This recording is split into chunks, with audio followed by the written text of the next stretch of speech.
Assalamualaikum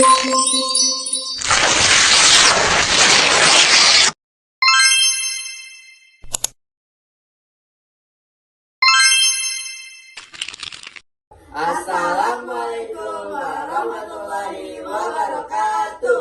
Kami dari kelompok 1 yang beranggotakan saya Ade dan sebagai ketua. Saya Indra Prabudani. Saya Kansa Bandani. Saya Felicia Laila Rahmi. Pada kesempatan kali ini kami akan menjelaskan bab 4 yang mengenai kurban dan akikah. Sebelumnya kami ingin mengucapkan terima kasih kembali kepada Pak Afan yang telah memberikan tugas kelompok kepada kami. Sebelumnya saya akan membacakan pengertian kurban. Pengertian kurban. Kata kurban atau kurban berasal dari bahasa Arab yang diambil dari kata fil ma'di, fil mudhari, masdar yang artinya mendekati atau mendekatkan diri atau mendekatkan diri. Menurut syariat Islam, kurban adalah segala sesuatu yang digunakan untuk mendekatkan diri kepada Allah Subhanahu wa taala. Hanya untuk sebagai informasi, kurban menjadi salah satu ibadah yang paling lama yang ada di dunia ini atau yang pernah dilakukan oleh manusia karena sudah dilakukan semenjak dari zaman Nabi Adam. Pada saat itu, Qabil dan Habil diperintahkan untuk menyembelih atau mengorbankan hewan berupa kambing, lalu salah satunya diterima oleh Allah Subhanahu wa taala. Berupa penyembelihan binatang ternak yang memenuhi syarat tertentu dilaksanakan pada waktu tertentu dengan niat ibadah. Dalam bahasa Arab, hewan kurban disebut juga dengan istilah udhiyah atau adhiyah dengan bentuk jamaknya al-adhi. Kata ini diambil dari kata duha, yaitu waktu matahari mulai tegak yang disyaratkan untuk melakukan penyembelihan kurban, yaitu kira-kira bersekitaran dari jam 7 pagi sampai dengan jam 10 pagi. Udhiyah adalah hewan kurban unta, sapi, dan kambing yang disembelih pada hari raya kurban dan hari-hari tasyrik sebagai pendekatan diri kepada Allah Subhanahu wa taala.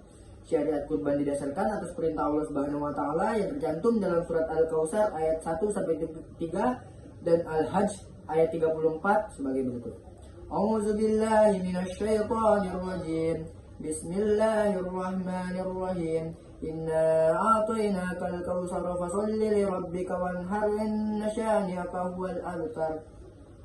Dan dalam surat Al-Hajj yang berbunyi walikulli ummatin ja'alna masaqa, yang artinya dan bagi setiap umat telah kami syariatkan penyembelihan atau kurban. Selanjutnya saya akan menjelaskan hukum kurban.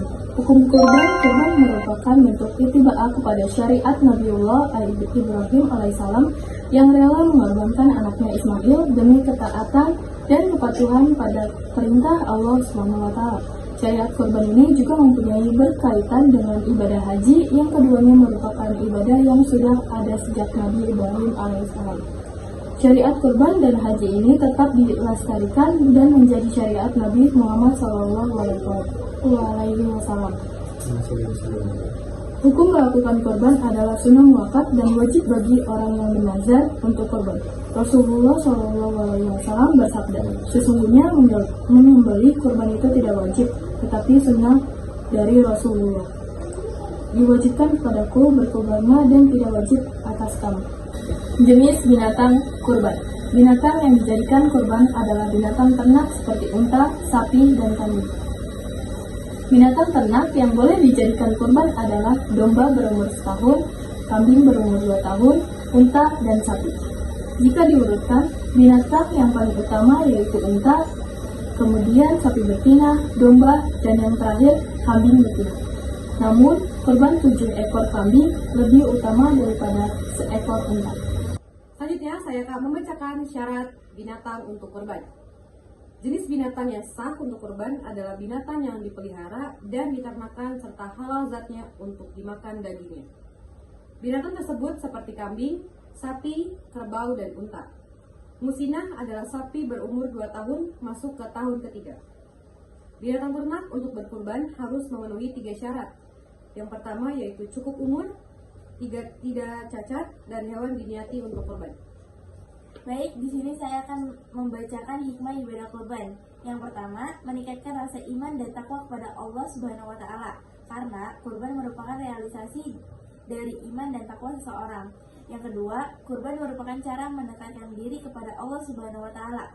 Yang ketiga, kurban merupakan bentuk syukur seorang hamba atas nikmat yang telah diberikan Allah Subhanahu wa taala kepadanya. Yang keempat, kurban dapat mempererat tali persaudaraan dalam bermasyarakat. Yang kelima, menumbuhkan rasa kasih sayang antara masyarakat miskin dengan yang kaya. Yang keenam, meningkatkan gizi khususnya bagi masyarakat miskin. Penyembelihan binatang berkenaan dengan kelahiran anak yang diisyaratkan dan dilaksanakan pada hari ke-7 kelahiran anak, seperti dijelaskan dalam hadis berikut, yang artinya dari Samurah radhiyallahu anha bahwasanya Rasulullah SAW bersabda, tiap-tiap anak itu tergadai dengan akikahnya yang disembelih baginya pada hari ke-7, dicukur rambutnya dan diberi nama. Hadis riwayat At-Tirmizi dan Ibnu Majah. Apa saja sih ketentuan akikah? Ketentuan binatang yang disembelih untuk akikah yaitu untuk anak laki-laki 2 ekor kambing atau domba, dan untuk anak perempuan hanya cukup saja menggunakan 1 kambing ataupun domba. Dari Aisyah radhiyallahu anha berkata kepada Rasulullah Shallallahu alaihi wasallam telah menyuruh kepada kita menyembelih akikah untuk anak laki-laki 2 ekor kambing dan untuk perempuan 1 ekor kambing. Hadis riwayat Ibnu Majah. Baik, selanjutnya saya akan membacakan hal-hal yang disunahkan dalam akikah. Hal-hal yang disunahkan dalam akikah adalah yang pertama, menyembelih binatang akikah. Yang kedua, disembelih oleh ayah dari anak yang diakikahi. Yang ketiga, memberi nama yang baik. Yang keempat, mencukur rambut anak yang diakikahi. Yang kelima, bersedekah seberat timbangan rambut bayi dengan nilai emas atau perak. Lanjut, saya akan membacakan tata cara membagi daging akikah. Dalam membagi daging akikah, Rasulullah SAW juga telah memberikan tuntunan sebagai berikut. Yang pertama, daging akikah sebelum dibagikan sebaiknya dimasak terlebih dahulu. Yang kedua, daging akikah sebagian dimakan sendiri oleh yang punya hajat, sebagian dihadiahkan kepada tetangga, dan sebagian disedekahkan kepada fakir miskin. Yang ketiga, daging akikah lebih baik diantar atau dikirimkan kepada tetangga atau fakir miskin daripada mengundang mereka untuk datang ke rumah. Hikmah akikah. Hikmah akikah sebagai berikut. Yang pertama, sebagai rasa syukur untuk menggapai keridhaan Allah Subhanahu wa taala karena telah memberi anugerah berupa keturunan anak.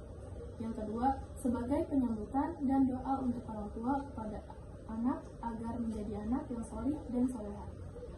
Yang ketiga, bukti kecintaan dan tanggung jawab orang tua kepada anaknya dengan mengharap pahala dari Allah Subhanahu wa taala.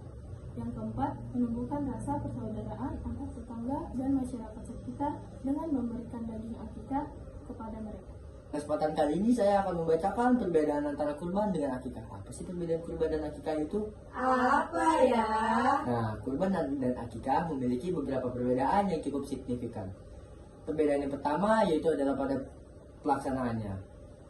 Kalau kurban dilaksanakan pada hari raya Idul Adha, sedangkan kalau akikah dilaksanakan dengan ditandainya oleh kelahiran seorang anak. Kurban disyaratkan dengan terjadinya hari raya Idul Adha yaitu pada tanggal 10 sampai dengan tanggal 13 Zulhijjah. Sedangkan akikah dilaksanakan pada hari ke-7 sejak kelahiran anak bayi atau ke-14, bisa juga ke-21. Atau juga bisa dilaksanakan jikalau orang tua sudah mampu atau sudah mempunyai uang. Kurban disyaratkan dengan dipotongnya seekor sapi kerbau atau unta untuk 7 orang, 1 ekor kambing atau domba hanya untuk 1 orang. Jumlah binatang yang dibutuhkan untuk akikah adalah seekor kambing atau seekor domba, dan untuk anak laki-laki membutuhkan 2 ekor kambing atau domba, sedangkan untuk anak perempuan hanya cukup 1. Jenis binatang yang digunakan untuk kurban adalah unta, sapi, kerbau, kambing, dan domba. Sedangkan akikah hanya memerlukan kambing atau domba. Pada kurban, daging lebih utama untuk dibagikan sebelum dimasak, sedangkan pada akikah, daging diutamakan dimasak terlebih dahulu. Sekian video penjelasan mengenai kurban dan akikah dari kelompok kami. Kurang lebihnya mohon maaf. Wassalamualaikum warahmatullahi wabarakatuh.